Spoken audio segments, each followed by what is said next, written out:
Palavras do Senhor e Salvador Jesus Cristo em Mateus capítulo 5, versículo 9. Bem-aventurados pacificadores, pois serão chamados filhos de Deus. Agora, Salmo 34, versículo 14. Aparta-te do mal e faze o bem. Procura a paz e segue-a. Queridos, observem um terrível exemplo de guerra familiar sem qualquer cabimento e necessidade. Recebi uma história verdadeira que aconteceu nos Estados Unidos e desejo compartilhar com os amigos e irmãos. Diz assim: mamãe, eu tenho um problema com bebidas. Ah, meu Deus, você só tem 6 anos. Isto é culpa sua, Bob. Minha culpa?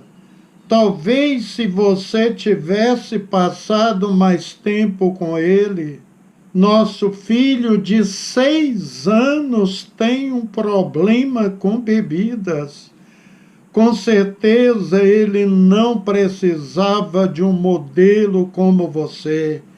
Eu não fiz nada além de me dedicar a essa família e recebo isso em troca?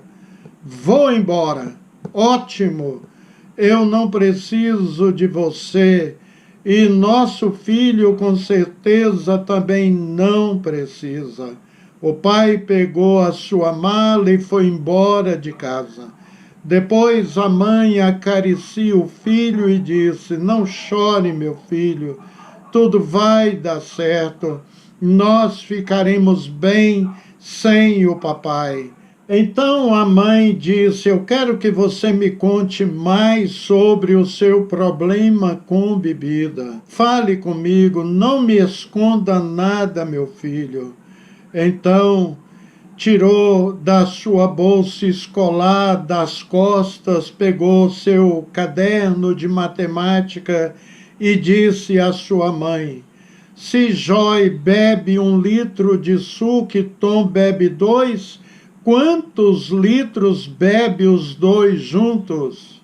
Querido, já presenciei numa mesa contendo diversas cervejas um menino de, no máximo, 2 anos de idade sendo forçado pelo seu próprio pai a tomar um pouco da cerveja que estava em seu copo.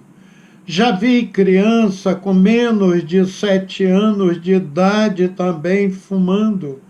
São exemplos comuns, infelizmente, de hábitos perniciosos, danosos à saúde e à vida, adquiridos dentro do próprio lar e que não têm o apoio do casal. Um ensina errado e o outro tenta corrigir o grasso erro. Está aqui um exemplo bem vivo de discórdia e guerras familiares. Entretanto, muitas guerras surgem por algo até insignificante, até mesmo inexistente. O diabo é profissional em armar contenda, discórdia entre as pessoas. O apóstolo Paulo disse para não ignorarmos os ardis de Satanás. Observe, porque não ignoramos os seus ardis. Segundo Coríntios 2, versículo 11. O diabo, como bem sabemos, usa todas as táticas e maneiras para ludibriar os incautos e mesmo aqueles que já se consideram sábios aos seus próprios olhos. É por isso que Paulo também nos orienta: aquele, pois, que cuida está em pé, olhe que não caia. 1 Coríntios 10, versículo 12. Muitos crentes desafiam as forças do inferno, mas para isso não vigiam e assim caem nas ciladas do maligno. A Bíblia diz que devemos sujeitar-nos a Deus e resistir o diabo firmes na fé. Tiago 4, 7. Observaram? Primeiro temos que nos sujeitar a Deus e logo em seguida que vem o resistir ao diabo. Em nenhum momento diz que devemos desafiar as forças das trevas ou pisar na cabeça do diabo, pois isso é prerrogativa de Deus. Paulo declara: e o Deus de paz esmagará em breve Satanás debaixo dos vossos pés. Romanos 16, versículo 20. Novamente desejo ler 2 Coríntios 2, 11. Porque não ignoramos os seus ardis. Ardis significa no grego percepção, propósito, a inteligência própria. Enfim, ele sempre tem um plano astucioso, tendo por objetivo criar estratagemas maliciosas e enganosas, e ele atua fortemente nos lares. Portanto, vigiem. Lemos em Mateus 5, 9 palavras de Jesus: bem-aventurados pacificadores, porque serão chamados filhos de Deus. Agostinho foi um pastor respeitado tanto por padres bem como por pastores. Ele nasceu em Roma no século IV, ou seja, dos anos 354 a 430. Foi um professor de muita eloquência, que lutou contra as heresias da época, especialmente difundidas na Europa, como o maniqueísmo, que originou na Pérsia e foi amplamente difundido no Império Romano, cuja doutrina consistia basicamente em afirmar a existência de um conflito cósmico entre o reino da luz, o bem, e o das sombras, o mal, em localizar a matéria e a carne no reino das sombras. Agostinho combateu também o donatismo, cujo nome advém de Donato de Casanigra, que era bispo de Numídia e posteriormente em Cartago. Foi um culto religioso cristão considerado herético e cismático pelo catolicismo. Surgiu nas províncias do norte da África. Entre suas heresias, eles consideravam o pai era superior ao filho e o filho superior ao Espírito Santo. Agostinho também combateu o arianismo, é uma heresia cristã fundada também no século IV por Ário, um presbítero de Alexandria, no Egito. A sua doutrina baseava-se essencialmente no princípio da negação de Cristo como divindade. Para os arianos, Cristo não é mais do que a primeira das criaturas, um mero instrumento de Deus. E por fim, Agostinho também combateu o pelagianismo. Pelágio era um monge britânico que apareceu em Roma por volta do ano 400. A doutrina de convicção dos pelagianos, segundo a qual o homem era totalmente responsável por sua própria salvação, o que minimizava o papel da graça de Jesus Cristo. O pelagianismo basicamente ensina que o homem nasce em uma condição moralmente neutra, ou seja, sem pecado.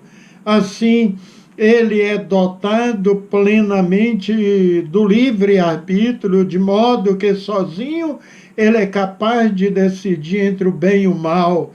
Isso significa que o ensino pelagiano nega a doutrina acerca do pecado. O pecado de Adão prejudicou apenas ele mesmo. Então, desta forma, a raiz do pecado e a sua culpa não foram transmitidas aos seus descendentes. Eram muitas heresias naquela época que, infelizmente, o pelagianismo ainda impera nos dias atuais. Então, queridos, vocês viram que Agostinho, que era um homem centrado na verdade da palavra de Deus, teve que combater essas linhas filosóficas infiltradas, misturadas na religião da época. Como um grande conhecedor das Sagradas Escrituras, Agostinho deixou livros importantes como A Cidade de Deus, Apologia da Antiguidade Cristã e Ensaio de Filosofia da História. Deixou também tratados sobre o Evangelho de São João. Foram 150 livros escritos e deixou cerca de 400 sermões e muitas cartas. Apesar de Agostinho ser italiano, mas passou boa parte da sua vida pregando na África. Voltando ao texto de Mateus 5:9, que diz: bem-aventurados pacificadores, pois serão chamados filhos de Deus. Agostinho, conhecido pela Igreja Católica como Santo Agostinho, definindo o que significa ser pacificador, ele disse: pacificadores não são aqueles que aceitam a paz sem protesto ou que preferem a paz ao desacordo, nem os que têm a paz na alma e nem os que amam a paz, mas sim aqueles que promovem ativamente a paz e procuram estabelecer a harmonia entre inimigos. Depois ele cita Romanos 12, versículo 18. Se possível, quanto depender de vós, tendo paz com todos os homens. E na Nova Versão Internacional diz assim: faça todo o possível para viver em paz com todos. Queridos, sei que não é fácil viver em paz com todos, todo instante, especialmente entre casais. Entretanto, observem que Jesus garante um prêmio àqueles que conseguem promover a paz. Ele disse que os que promovem a paz serão chamados filhos de Deus. Você quer ser chamado também de filho de Deus? Promova a paz. Vamos ler. Bem-aventurados pacificadores, pois serão chamados filhos de Deus. Mateus 5, versículo 8. Isso significa mais do que reconhecimento, mas será promovido à condição de filho de Deus. O incrível é que o Velho Testamento emprega o termo de filhos de Deus, referindo-se aos anjos ou aos seres divinos. Observe Jó 38, 7.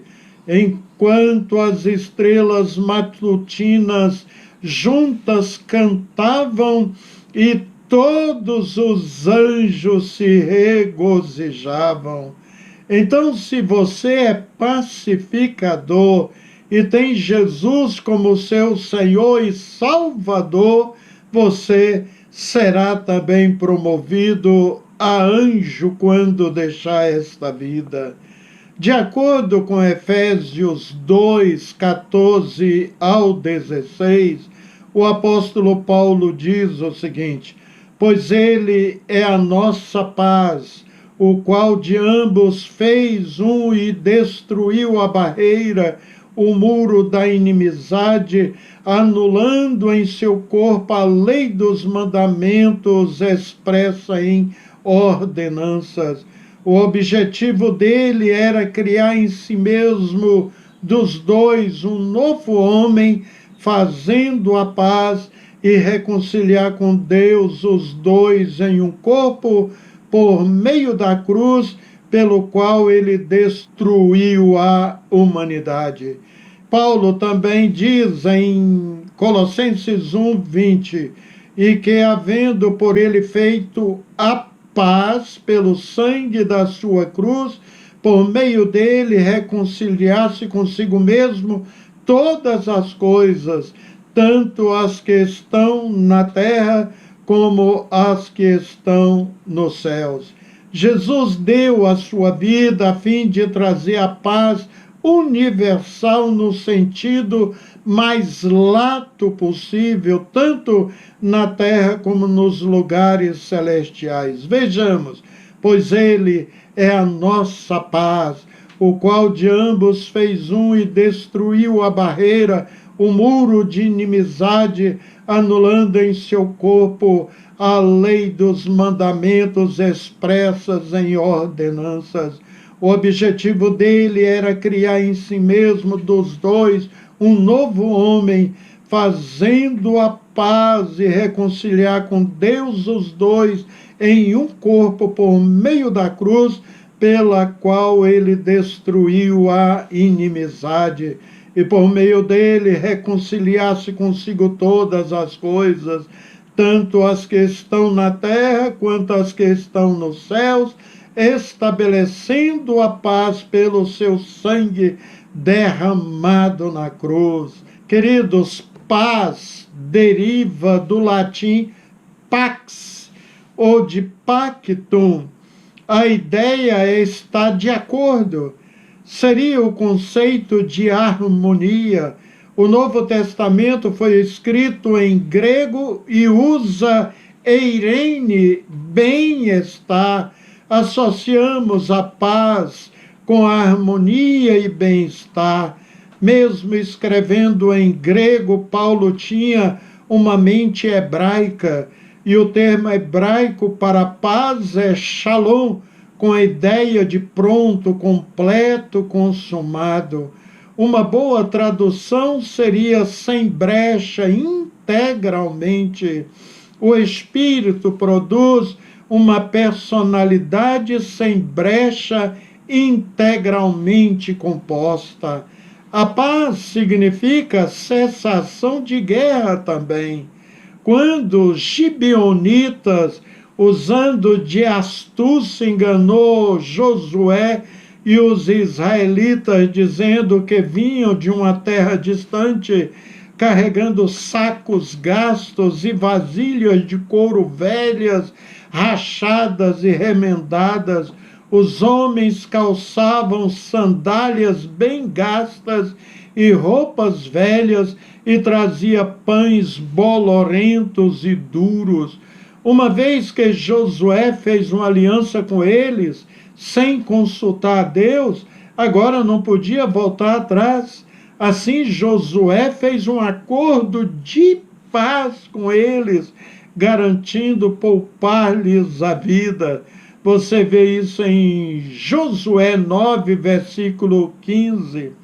Curiosamente, não há shalom para o ímpio, ou seja, para aquele que vive na iniquidade sem Deus. Isaías 48, 22 disse: não há paz alguma para os ímpios, diz o Senhor. E também Isaías 57, 21. Para os ímpios não há paz, diz o meu Deus. Jeremias, o profeta, explica que os ímpios até tentam buscar paz, mas esta paz é falsa. Observe Jeremias 6,14. Eles tratam da ferida do meu povo como se não fosse grave. Paz, paz, dizem, quando não há paz alguma. Por que os ímpios não podem ter a paz verdadeira? E por que é necessário integralidade, bem-estar consigo, com o próximo e com Deus? Por isso que para tê-la é preciso deixar o mal, e o ímpio não quer, meus amigos. Veja o que disse Davi no Salmo 34, 14. Afasta-se do mal e faça o bem, busque a paz com perseverança.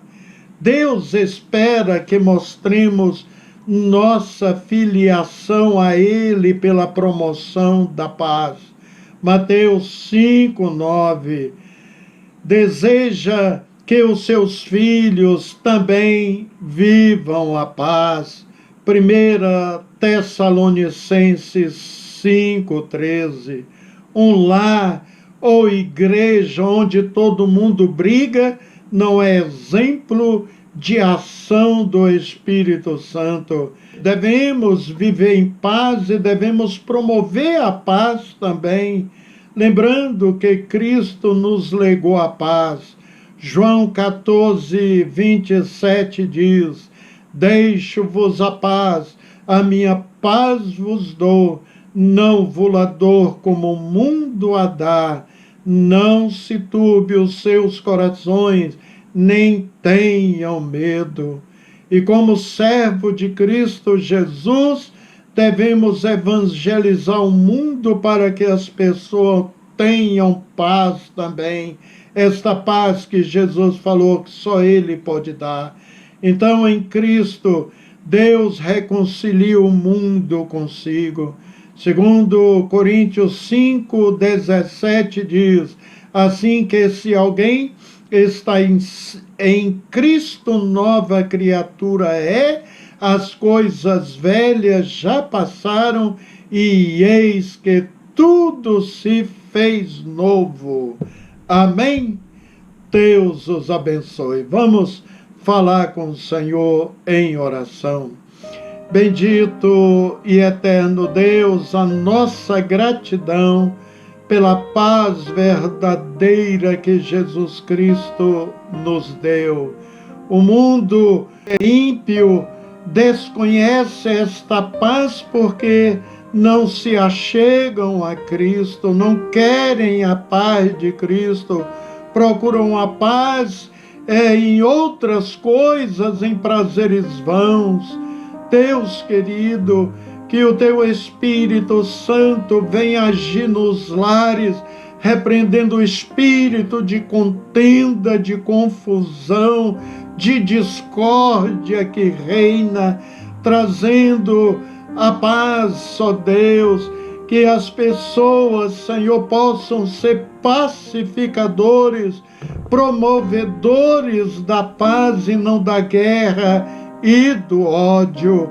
Salve estas vidas, Deus, em nome de Jesus Cristo. Amém. Amém. Com alegria, queridos irmãos, nós estamos neste dia, completando a 100ª mensagem no canal do YouTube, e com isso a Igreja Batista Nacional Água Viva está cumprindo o propósito do Senhor Jesus Cristo. A nossa gratidão, portanto, ao nosso Deus. Um abraço, que Deus os abençoe ricamente e até o nosso próximo encontro com a graça de Deus.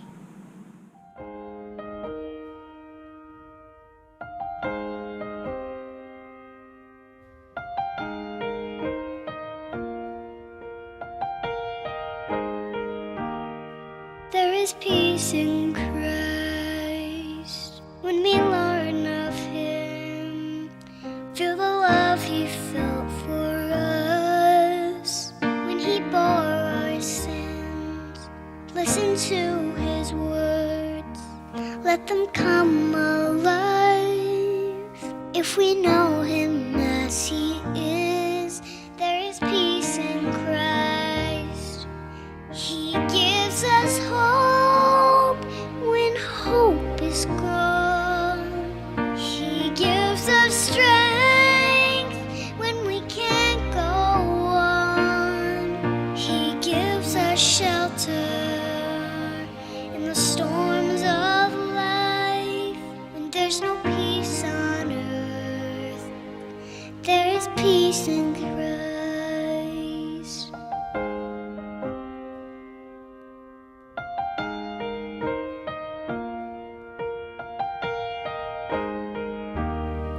There is peace in Christ when we walk with Him through the streets of Galilee to Jerusalem.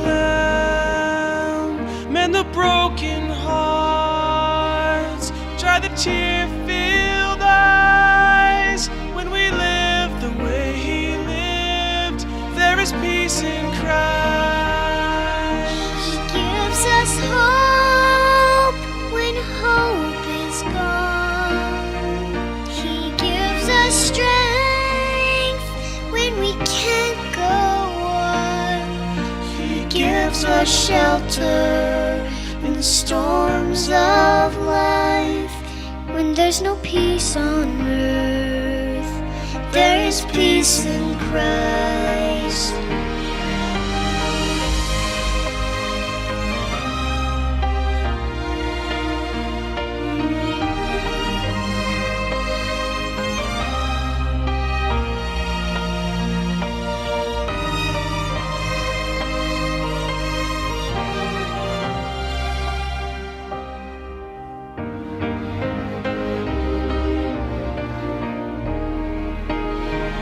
He gives us hope when hope is gone.